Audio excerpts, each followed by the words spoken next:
The cage-cold metal pressed against Lyra's skin. The chains around her wrists were heavy, cutting into the pale blue flesh. She sat on the floor of the small, square cell. The walls were dark gray, smooth, and without a single mark. The air smelled of rust and fear.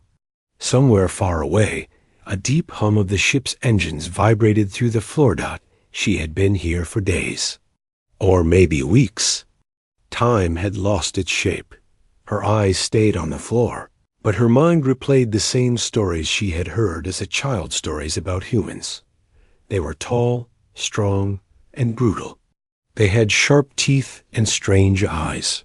They hunted other species for sport, and when they caught an alien, they ate it. Alive. Lyra closed her eyes. She had seen her captors, the insect-like warriors with hard shells and many eyes. They had taken her from her ship. They had beaten her. And now they had brought a human here too. She didn't know why, but she could feel his presence somewhere. On this prison ship. The thought made her stomach twist. The hallway outside her cell was silent. Then clunk. Heavy boots on metal. Slow. Steady. Closer. Her eyes shot to the door. A shadow appeared on the other side. A tall figure stopped just in front of the cell. She could not see a face, only the shape of a helmet, black and smooth. The visor reflected the dim red light from the ceiling. The figure just stood there, watching her. Lyra's heart pounded in her chest. This had to be the human. The one from the stories. The one who would end her life. Get it over with, she whispered to herself. She tried to keep her voice strong, but it cracked like broken glass. The human moved. A click echoed through the room. The cell door hissed, and the metal barrier slid open. Lyra pressed herself against the far wall, hands shaking. The human stepped inside. The armor he wore was scratched and dented, but his movements were calm, controlled. He looked at her for a long time. She could not read his eyes through the dark visor. Then his voice came through the helmet, deep, but not as cold as she expected. "If you want to live," he said, "follow me." Lyra blinked. Her mind tripped over the words. Love? This was a trick. It had to be. Humans didn't save aliens. They used them. They ate them. She stayed where she was. The human tilted his head, almost like he was studying her. Then he took a small device from his belt, aimed it at her chains, and pressed a button. A short burst of blue light snapped. The metal cuffs fell open, clattering to the floor. Her hands were free. She rubbed her wrists. She could run. She could try to fight. But before she could decide, a loud alarm screamed through the ship. Red lights flashed in the hall. The human moved fast. He grabbed her arm, not painfully, but firm enough that she could not pull away. "Move," he ordered. The hallway outside was filled with smoke. Lyra coughed, eyes stinging. The floor shook. Under her feet, somewhere nearby, metal tore and walls groaned. They ran. The human's boots made a heavy thud, thud, thud against the deck, while her bare feet slapped the cold floor. She saw bodies, alien insect soldiers lying still. They were not burned or eaten, just unconscious. This confused her even more.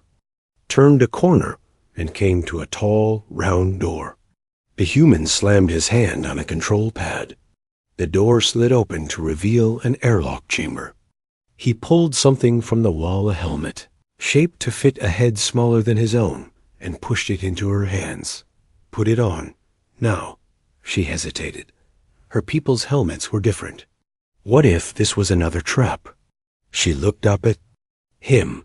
He didn't move, didn't speak, just waited. The alarm grew louder. The deck trembled harder. Something was coming. Lyra put on the helmet. It sealed around her head with a soft hiss, filling her ears with the sound of her own breath. A deep boom shook the airlock. The wall behind them exploded in a spray of fire and shards. Through the smoke, shapes moved, tall, jagged, insect-like bodies. The same monsters who had captured her. They hissed and clacked their jaws. One of them pointed at her. The human.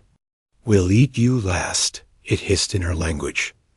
Fear surged through her again, hot and sharp. The human didn't answer. Instead, he pulled a weapon from his back and fired. Blue bolts lit up the smoke, striking the insect warriors. "Go!" he shouted. She stumbled into the next chamber.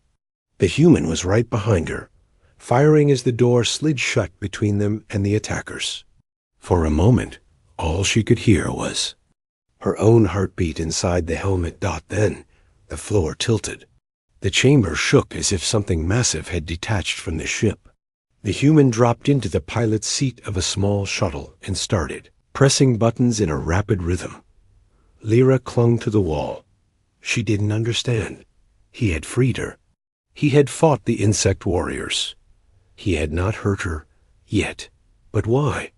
What did he want? As the shuttle roared to life and shot away from the prison ship, Lira's mind kept repeating the same thought. Humans don't save aliens. So what is he planning? The escape run. The shuttle tore free from the prison ship like a bullet leaving. A barrel. Metal screamed. The floor shook. Lyra's stomach felt like it had been left behind in the cell. Through the narrow glass at her side, she saw the massive alien warship fade into the black void, its insect-shaped hull glinting under. The cold light of distant stars. But relief didn't come. Because something else moved out there. Shadows. Too fast to be debris. "They're coming," the human said. His voice was calm, too calm. Like a hunter who had seen this chase before. Lyra's fingers curled around the seat in front of her. "Who?" she asked. "You'll see," he said, eyes locked on the controls. The shuttle jerked hard to the left. The stars outswung like a wild pendulum. And then she saw them. 3 insectoid strike craft burst from behind the prison. Ship, wings snapping open like blades. Their engines glowed a sickly green, leaving burning trails in the dark. Lyra's heart skipped. They're faster than us. They think so," he said. His hands danced over glowing screens. "But they've never flown against me." Before she could answer, a blast of green energy ripped past the shuttle's wing, lighting the cabin in a harsh glow. Another shot slammed into the hull. Sparks showered from the ceiling. "Hold on." He barked. The shuttle dove straight toward a spinning field of asteroid fragments. Huge black stones, some the size of small cities, rotated lazily in the void. Between them, tiny shards spun like blades, moving fast enough to slice a ship. "In half." Lyra's eyes widened. "You'll kill us." "That's one option," he said. "The other is letting them take you back." The insect craft followed, weaving through the floating rock storm. Lira could feel the shuttle's metal, body groaning under the stress of each sharp turn. She risked a glance at him. The human's face was still hidden behind his dark helmet, but his body moved with controlled precision, like the chaos outside didn't touch him. Then her breath caught. On the outer window, a shadow slid over them. A giant asteroid rotated. Into view, and riding along its surface, hidden in its shadow, was another alien ship, bigger than the others. Its guns already glowing with charging light. She pointed. "There, I see it," he said, but he didn't slow down. He didn't dodge. The larger alien ship fired pure green death, hurtling toward them. Lira shut her eyes, certain she would feel the fire burning through her body. Instead, there was a deafening crack as the shuttle spun in a violent barrel roll, the shot skimming past so close she could smell scorched metal. Her helmet clanged against the wall, her vision blurring for a second. "Stay awake," the human said sharply. "If you pass out, I'm leaving you." Her blood boiled at the words. "You saved me from a cage just to kill me out here?" His reply was quiet, but colder than space itself. You're more valuable alive. For now. That for now echoed in her head like a death sentence. The chase dragged on, the alien ships firing relentlessly. Then, without warning, the human killed the shuttle's lights and powered down the main engine. Darkness swallowed them. The only sound was her breathing and the faint hum of auxiliary systems. "What are you?" She started, but he raised a hand for silence. Not in the void outside. The insect ship slowed, scanning the asteroid field. Without the shuttle's energy trail, they couldn't pinpoint its position. Slowly, the human guided them into the shadow of a massive rotating rock. It blotted out half the stars, making the space around them pitch black. Lira swallowed. Her pulse was loud in her ears. "They'll find us." "Not if they're dead first," he said. He pressed a control, and part of the shuttle's hull slid open. Inside, hidden beneath armored plating, a weapon extended a railgun, sleek and deadly. Lira stared at it, then at him. "You're not just escaping. You're hunting them." He finally turned his helmet toward her, and for the first time, she thought she saw the faint shape of a smile in the dark visor. "They took something from me," he said, "and I'm here to take it back." Before she could ask what, his finger tightened on the trigger. The weapon fired silent in the void, but the recoil shook the shuttle. One of the pursuing craft exploded into a cloud of fire and shattered wings. The other two broke formation, scattering in panic. The humans' voice was calm again, almost casual. "Two left. Let's see if they're smarter than they look." And as the shuttle slid deeper into the black between the asteroids, Lira realized she still didn't know whether she was his passenger or his bait. Asterisk the enemy's arrival. The shuttle slid like a ghost between the asteroids, silent and invisible. Lira stayed pressed to the wall, eyes locked on the human at the controls. His helmet still hid his face, but his movements, they were sharp, precise, like a predator who had done this 100 times. For a moment, she thought they might actually escape. The two remaining insectoid fighters had vanished from view. Space was calm again. Too calm. Then a low, rolling vibration filled the cabin. Not from their ship. From outside. The human froze. His gloved fingers hovered over the controls. "That's not them," he said quietly. Lyra's eyes darted to the window. The shadows between the asteroids shifted, and something massive emerged, so big, it felt like the stars themselves were moving. It wasn't an insect fighter. It wasn't even the same kind of ship. This one was black, curved like the spine of some ancient beast, its surface covered in strange silver markings that seemed to shimmer in and out of reality. Lyra's breath caught. Her people had stories about ships like this. They didn't belong to the insects. They didn't belong to anyone. They were hunters, silent collectors of the dead. "They're not supposed to be real," she whispered. "Oh, they're real," the human replied, flipping switches in rapid motion. "And they don't care who they take."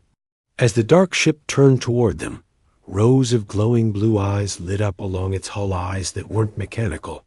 They blinked, watched, judged. Voice not sound, but a pressure pushed into Lyra's mind. "Run, little prey, or we'll feed on you first," she gasped, clutching her head. "They're in my mind." "They're in mine too," the human said, but his voice didn't waver. "Hold on." The black ship moved with impossible speed, weaving through the asteroid field like it was liquid. A tendril of pure light shot from its side, curling toward the shuttle like a whip. It didn't hit them. It phased through the hull. The cabin lights flickered. The air turned icy. Lyra's breath came out as mist. "They're trying to pull us in," he said. Her voice trembled. "Can you stop them?" The human's answer was a quiet, dangerous chuckle. "I don't stop them. I hurt them." Before she could ask what he meant, he slammed his palm on a red panel. A hidden compartment in the floor opened, revealing a small sphere glowing faint orange. "What is that?" she asked. "Something they can't eat," he said, lifting it into the air. "But it'll choke them." Outside, the black ship's tendrils drew closer, rushing along the shuttle like fingers searching for a pulse. The pressure in Lyra's mind grew sharper, digging deep, whispering at her thoughts. "The human will betray you. He always betrays her." Eyes shot to him. Was it the ship speaking? Or her own fear? Before she could decide, he launched the sphere through the shuttle's rear tube. It drifted into space, spinning lazily until it cracked open. A blinding white flare exploded outward, cutting through the asteroid shadows.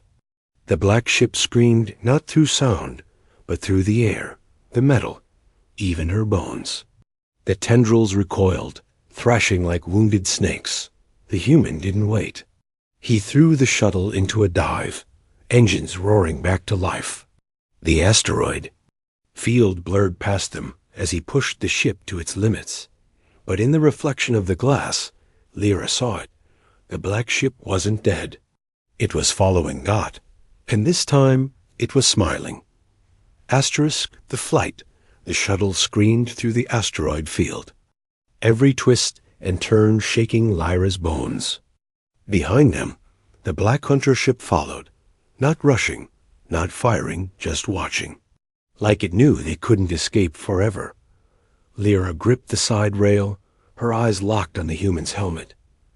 "Why aren't they attacking?" she demanded. "They don't have to," he said, voice steady. "They're waiting. For what? For us to run out of choices." The words felt heavier than the ship itself. Outside, the last of the asteroid field vanished, and open space stretched ahead. The stars glittered, but there was something wrong about them. Too many of them seemed to move. Lira leaned forward, squinting. "Those aren't stars." "No," the human replied. "They're mines." Her chest tightened. The mines floated in perfect silence, each one a black sphere, with a faint red ring pulsing at its core. Hundreds, no, thousands hung in every direction like a frozen storm. The hunter ship slowed behind them, holding its place at the asteroid's edge, as if offering a choice. Face the minefield, or face them. You can't fly through that. Lira said. Dot the human finally turned his helmet toward her. "Watch me." Before she could protest, he plunged the shuttle into the minefield. The moment they crossed the invisible line, the mines woke up, red rings flashing faster, thin metallic arms unfolding from their shells. They weren't floating anymore. They were hunting. The shuttle banked hard right, missing one mine by a hair's width. Another zipped past the cockpit, its surface glowing hot as it harmed itself. A third shot directly at them. The human spun the shuttle upside down and cut the engine for a split second. The mine flew past harmlessly, detonating against another mine behind them, sending a wave of fire rippling through the darkness. Lyra's breath was shallow. "How do you even know where to go?" "I don't," he said, "but they think I do." "That's enough." She stared at him, confused. But before she could ask, the console lit up with a sharp beeping. The hunter ship had entered the minefield too, but it wasn't dodging. The mines didn't go near it. They're controlling them. She realized. The human nodded once. "Exactly. Which means we're the only target." Another mine zipped toward the shuttle, but instead of dodging, he accelerated straight at it. Lyra's eyes widened in panic. "What are you?" A blue light burst from the shuttle's nose, striking the mine dead center.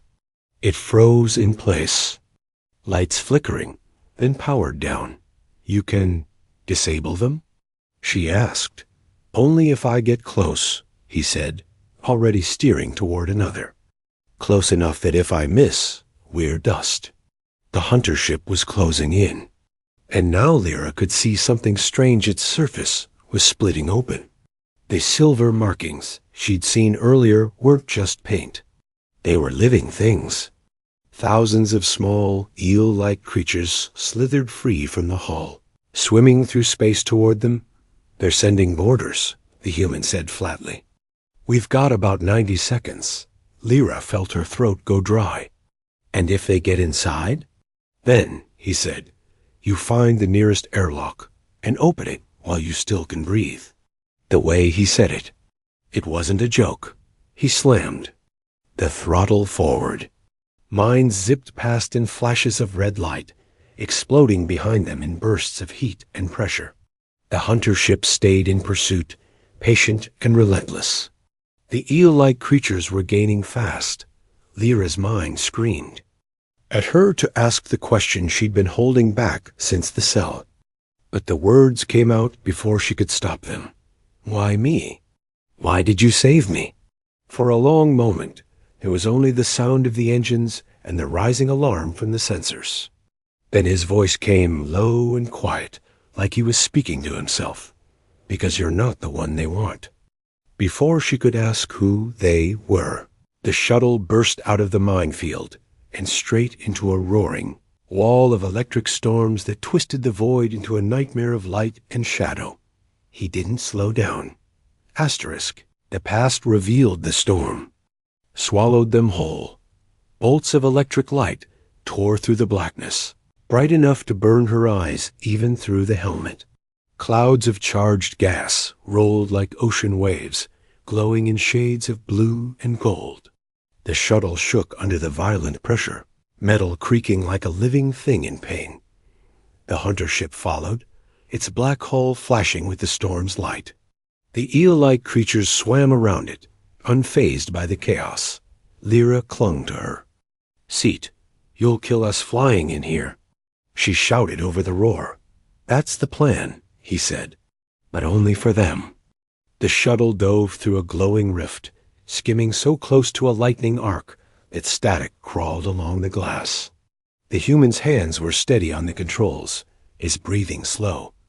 "How can you even see in this?" she asked. "I'm not looking," he said. Unlistening. She didn't understand, but before she could ask, he cut the engines. The shuttle went silent, drifting inside a thick golden cloud. Outside, the storm howled.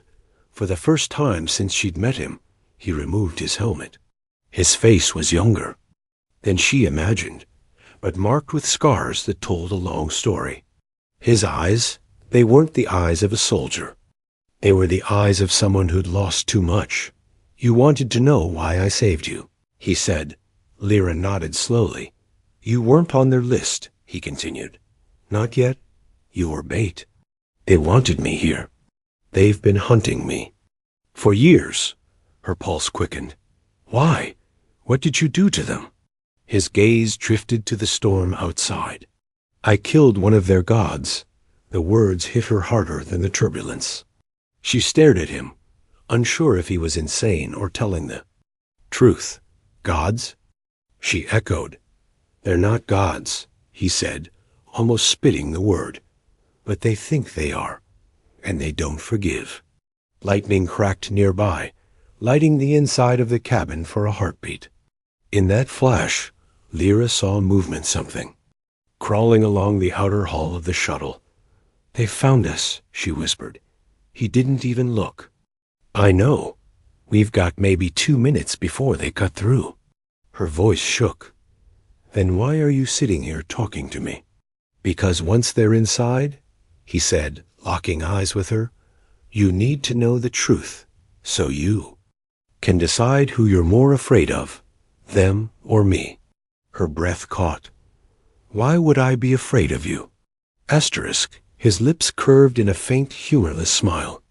"Because I didn't come here to escape. I came here to finish something, and you're part of it now." Before she could ask what he meant, the hull screeched. A sharp shadow pierced the side window, a metal claw, curling inward. The first eel-like creature slipped inside, its body made of slick black muscle and flickering static. Its many eyes locked on her. The human stood, grabbing a blade from his side. "Stay behind me." "What are you going to do?" she asked. He spun the blade once, the storm's light catching its edge. Remind them why they fear humans. The creature lunged. The cabin erupted in chaos. Asterisk the betrayal? The creature's claws scraped the floor as it lunged. The human moved faster. His blade flashed once, too quick for Lyra's eyes to follow, and the eel-like thing split in two, dissolving into black mist. Another slammed through the wall from above, jaws wide, static crackling off its skin. The human grabbed it by the neck, slammed it against the console, and drove his blade through its skull. The cabin lights flickered and died for half a second before coming back. The storm outside raged on, lightning lighting up the chaos in bursts. Lyra pressed herself against the wall, heart pounding. She had seen soldiers fight before, but not like this. There was no fear in his movements, no hesitation, no mercy. He didn't fight like a man trying to survive. He fought like a man making a point. One by one, the creatures forced there. Way in, and one by one, he cut them down. Each kill was clean, efficient, like he'd done this to their kind many times before. But then she noticed something. Every time he struck, he avoided killing them instantly. He wounded, first cutting limbs, piercing wings, crippling them, and stepping back to watch them suffer for a heartbeat before delivering the final blow. She shivered. That wasn't survival. That was punishment. The last creature hit the floor in two twitching halves. The cabin fell silent except for the hum of the storm. He stood over the remains, breathing steady, the blade still in his hand. Slowly, he turned toward her. His eyes cold, focused, locked on hers. "You did well staying out of the way," he said, wiping the blade on a fallen creature's hide. "You learn fast." She didn't move. "You enjoyed that," she said quietly. His gaze didn't waver. "I don't enjoy killing," he said. "I enjoy making them remember." The words chilled her more than the storm's cold air. Then, without warning, he stepped past her and opened a side panel in the wall. Inside was a communications console, its screen already glowing. He typed in a short code too fast for her to read, and a distorted voice answered. "Cargo secured?" he said. Lyra's blood froze. "Cargo." That was her. She stepped back. "You? You're selling me?" He didn't answer. His fingers moved across the controls again. The shuttle shifted direction, turning away from the electric storm. Through the window, the shadow of the hunter ship was gone. "Where are you?" "Taking me?" she demanded. Finally, he looked at her. His expression was unreadable. Somewhere safe. She didn't believe him. Every muscle in her body screamed to run, but there was nowhere to go. She glanced toward the emergency hatch on the far side of the cabin. If she opened it now, maybe she could throw herself into the storm and take her chances. Better than being handed over like cargo, as if reading her mind. He said without looking, "If you touch that hatch, I'll stop you before you can breathe. Your last breath." Her chest tightened. "Why am I here?" She whispered. "You'll find out soon enough," he replied, eyes forward. "But when you do, you'll wish the hunters had taken you instead." The shuttle's engines roared as they sped toward a small, dark planet just ahead, its surface covered in shadows that looked like they moved on their own. Asterisk, the final choice. The dark planet grew larger in the shuttle's window, its surface covered in shifting shadows that twisted like ink in water. No cities, no lights, no signs of life except for the strange movement across the ground. Lyra stared. "What is this place?" The human didn't answer at first. His hands stayed on the controls, guiding the shuttle down through the thin, gray atmosphere. "When?" He finally spoke. His voice was calm, too calm. "This," he said, "is where it all started." The shuttle pierced the clouds, revealing the land below.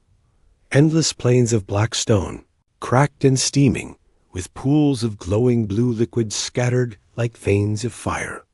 And in the distance, structures. Not buildings, not exactly towers.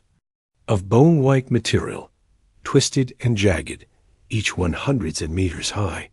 She shivered. It's not natural. No, he said. It's a nest. Her stomach turned. A nest for what? He glanced at her, and for the first time, his eyes softened, just a little. You'll see. They landed near the base of one of the bone towers.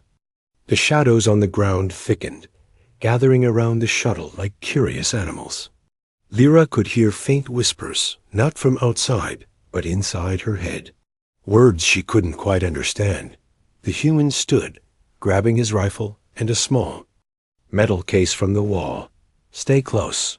Don't speak to them. She hesitated. Them? He didn't answer. They stepped out onto the cracked stone. The air was heavy, almost alive, pressing against her skin. The shadows slithered away from his boots, but seemed to brush against her ankles, tasting her fear. Then she saw them figures, emerging from the shadows themselves. Humanoid shapes with no faces, their bodies shifting between solid and smoke. They moved silently, surrounding them in a slow, deliberate circle. One of them stepped forward, its form flickering like a dying flame. When it spoke, the voice came from everywhere at once. You brought her. Lyra's heart slammed against her ribs. She turned to the human. What do they mean? Brought me for what? He didn't meet her eyes. They need you. Why me? Because, the shadow voice said, answering for him, you carry the memory. Lira froze. What memory? The human finally looked at her. The one they stole from you. The one that can end them. Her mind reeled. You mean I've met them before? Yes, the human said. But you didn't survive. Not completely. The shadows around them closed in. The tallest one leaned close, its form wrapping halfway around her like smoke. She could feel its presence inside her skull. Give it to us, it whispered, and we will let you live. Lira stepped back, shaking. And if I don't? The human raised the metal case, unlocking it with a sharp click. Inside, a single glowing shard pulsed with light blue and gold at once. They won't kill you, he said, but I might have to. Her blood ran cold. You're giving me a choice between them and you? His voice was low, almost regretful. No, Lira, I'm giving you a choice between what's left of your life and a war we can't afford to lose. The shadows leaned closer, their whispers growing louder, filling her mind with promises of safety. The human stepped forward, eyes hard now, hand outstretched. Decide, he said. Lira looked between them, the faceless shadows and the scarred human who might be her only chance, or her final mistake. And then she took a deep breath and moved.